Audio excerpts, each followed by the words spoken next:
नमस्कार, मी doctor Mangesh Kumbhakarna, Shiv hospital and diabetic care centre. आपण आज पाहूया टाईप 1 डायबिटीज म्हणजे काय. हा डायबिटीजमधला असा प्रकार आहे की ज्याला इन्शुलिन डिपेंडंट डायबिटीज म्हणतात.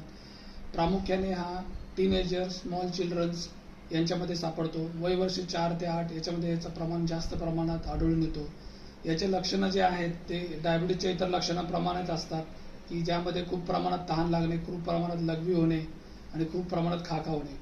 हा क्वचित प्रसंगी हॉस्पिटलमध्ये उलट्या न थांबणे आणि ताप यासह लहान मुलांमध्ये प्रेझेंट होणारा डायबिटीजचा प्रकार आहे. आणि याच्यामध्ये ट्रीटमेंट जी आहे ती प्रामुख्याने आपल्याला इन्शुलिन हे मल्टिपल डोसेसचे इन्शुलिन लागतात की ते तज्ज्ञ डॉक्टरांच्या सल्ल्याने आपल्याला घेणं आवश्यक आहे. आणि जर याच्यामध्ये रेग्युलर इन्शुलिन पेशंट घेत असेल तर कुठल्याही अडचणी येत नाही. याला इन्शुलिन ही एकमेव ट्रीटमेंट आहे ती डॉक्टरांच्या सल्ल्याने घेणे गरजेचे आहे आणि याला रेग्युलर शुगर मॉनिटरिंग करणं गरजेचे आहे. थँक्यू.